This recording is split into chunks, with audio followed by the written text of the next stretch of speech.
And Hastings loved that kind of design and was more than happy to help Stanford White in the office. So Stanford White is stuck there. McKim is pretty much always in Chicago now, developing the plan for the expo. So Hastings and White just hung out in New York and worked on this street celebration as sort of a side note to the great white city. That's cool. Yeah, so he still was a part of something, and I think there were more. I mean, the one in Chicago was the grand one, but I think there were more throughout the country. But with the fair over, the one in Chicago and the smaller one in New York, and Kirkside complete, Tommy Hastings and John Career at that time in history actually they had their most significant public commissions ahead of them. So the turn of the 20th century would bring them lots of amazing work, both residentially and commercially. So following the completion of Kirkside, Henry Flagler and his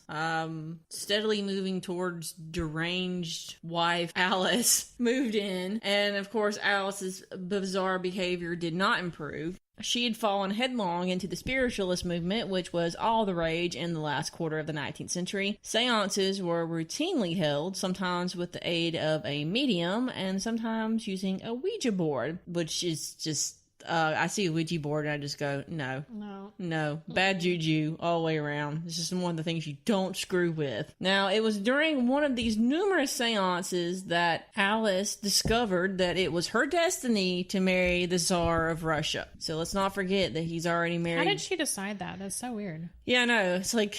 I mean, of all the royalty that she could have selected, she chooses the man who is married with multiple children and is on his way to being executed. Yeah, weird. Yeah. Maybe she knew something we didn't. This is true. I mean, she was meeting with spirits. Right. So Flagler is married to a woman who thinks she should really be the Empress of Russia. And I mean, lots of people have fantasies, right?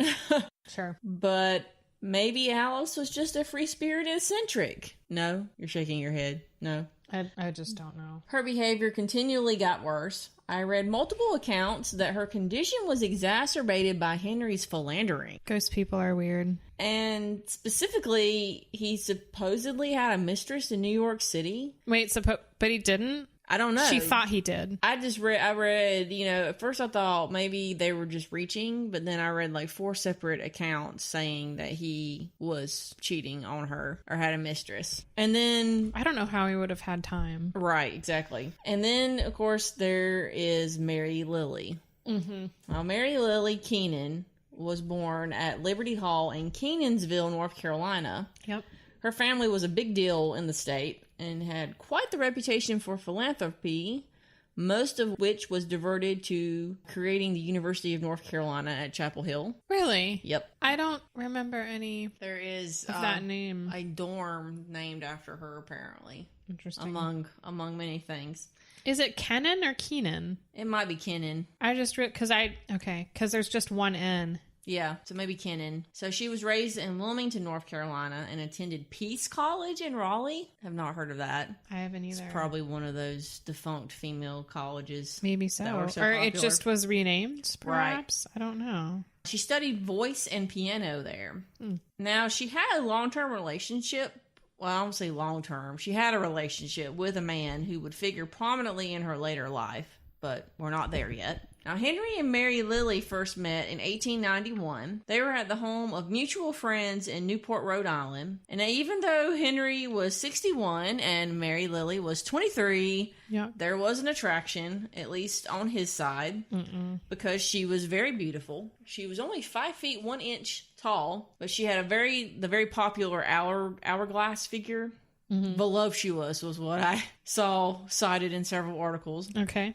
She had blue eyes and piles of dark hair. But, of course, Henry is still married. And then there's that mistress in New York, too. So he had to content himself with just being friends.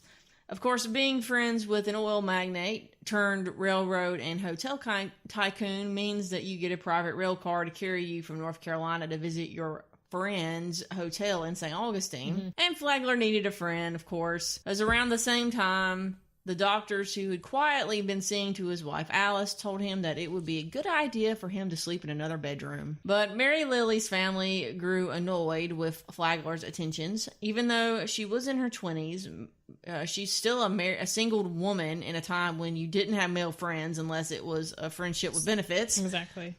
Apparently, it was getting out in the press as well. I searched newspapers of the time and couldn't find anything, but apparently there were several tidbits that were released to the public.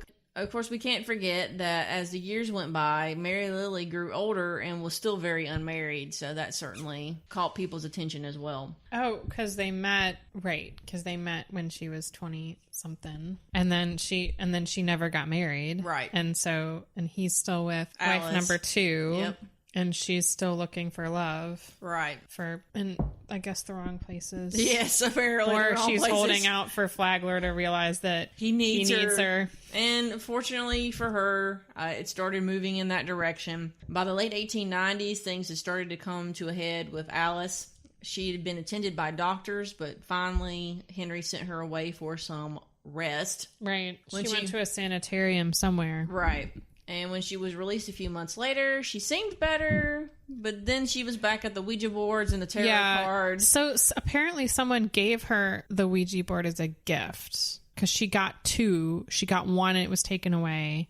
And then I guess this committal, and then she got out and they were like, well, maybe this will help. No, it will not help. No, it won't. Anyway, And so before everyone knew it, she tried to stab her doctor with a pair of scissors. Right. Hence the attempt. So, yeah. Yeah. But she still got a house. Right. She did get a couple years in the house. Got it. And so Henry decided that he needed to draw the line after the attempted murder. Fair enough. So Alice was sent away. Even though it wasn't him she tried to kill. Yeah, no. He apparently got smart and got the separate bedroom. But he sent her away for a permanent stay at a sanitarium. Then she continued to slide into madness. They said basically she would just sit in her room She and was there scream. a long time. Yeah, at the walls. That's really sad. It is sad. So she was declared legally insane in 1899. Right. Flagler is still very much involved with Mary Lily. Mm-hmm. And by very much involved, I mean that he'd given her millions of dollars in jewelry and Standard Oil stock. With Alice permanently put away, he decided it was time to get out of his marriage. But there was a problem. The state of New York did not allow for divorce based on insanity. Right. And I'm assuming that Mary Lily was not content with the idea of being the next Mrs. Rochester. I mean, Mrs. Flagler. One of my favorite books is Jane Eyre. So while the old one was still alive, Henry went to work to making it happen. Now, the state of Florida did not allow for divorce either, but because he had more pull there, he became a permanent resident and then petitioned his friends in the Florida legislature to put together a bill that would allow for him to divorce Alice. Mm-hmm. Meanwhile, he ordered his standby architects, Carrere and Hastings, to design yet another house for yet another woman, but this time the house was built in Palm Beach, Florida. Mm-hmm. And this quickly kind of had become the scene of his second empire, I feel like, because he had multiple hotels there. And by that time, the railroad had gotten all the way down to Miami, whether there was a town there or not of any significance. But he still decided that Palm Beach would be where he wanted this home because that was the place to be seen at the time. Okay. And so finally, in June of 1901, the papers went wild with the news that millionaire Henry Flagler had secured a divorce from his insane wife. Thanks, friends in high places. Right. And I actually did find an article in the newspaper. I cut it a little too short, but the byline was, she, being Alice, is the most expensively kept lunatic in the world. Oh my God.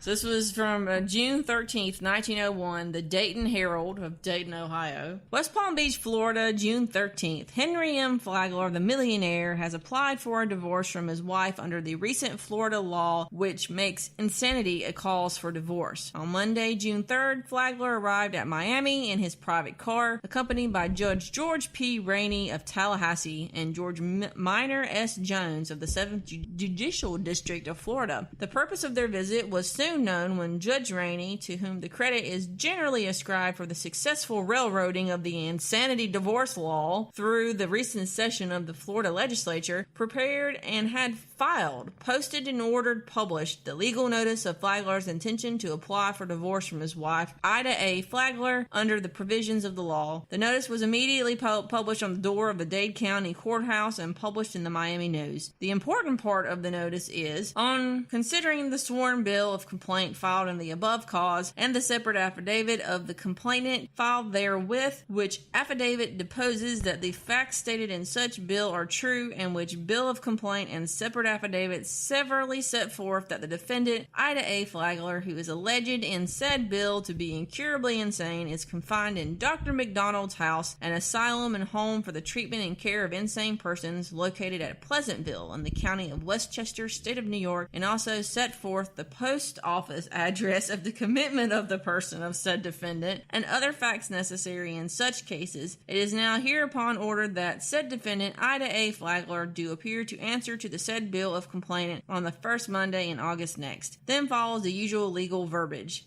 Not that that all wasn't legal verbiage. I was going to say, were you not reading from the legal briefing? Not. Okay. It is hardly so exclusive a hit of news as to earn the name of an open secret that Mr. Flagler intends to remarry soon after he procures his divorce. Mrs. Flagler is in the most expensively kept insane patient in the world. Her maintenance costs over $1,000 a month, and care is taken to gratify her every whim. This big millionaire will continue her maintenance even after his divorce is granted. Well, so there is that. Did that happen? Was she maintained? Yes. She lived a while, so presumably she was somewhat taken care of. Right. And so many years after all this happened, it was discovered that Henry had donated over $125,000 to secure this divorce. Now, the law was repealed 4 years later in 1905, and he was the only one who ever used it. Oh, are you serious? I'm not. I did not read that. So that law was stricken from the books. Right. I wonder who decided that. Yeah, somebody who decided that he had gotten away with too much, maybe. I don't know. But for his part, he did settle a very large annuity on Alice for her continued care. Okay. She would remain in a New York sanitarium for the rest of her life. When she died from tuberculosis in 1930, the annuity had grown to $15 million. The annuity. So it was the investment. This money is being put away for her. She can't even use all of it. Right. So even though her upkeep was that expensive. Yeah. I guess when you're in an institution, it's not as if you're spending money. I mean, it's expensive, but you still have no life, essentially. No. So who got that money? Exactly. That's a wonderful question. Who designates the heirs of someone who is not able to make decisions for themselves? Because he and Alice did not have children. Right. He had already had children Carrie's with his first wife. In 1930, right. Everybody's dead. Everyone's gone. So her side of the family, I guess? I guess, yeah. Maybe it went to some of her relatives. So a few months later, in September of 1901, the 71-year-old Henry Flagler married 36-year-old Mary Lily Kennan. They took a wedding tour of New York and commenced splitting their time between Henry's estate in good old Satanstow, New York, and his new house in Palm Beach, which was called Whitehall. Flagler asked Carrere and Hastings again to be his architects to design Whitehall. Mary Lily, apparently, had always wanted a marble palace.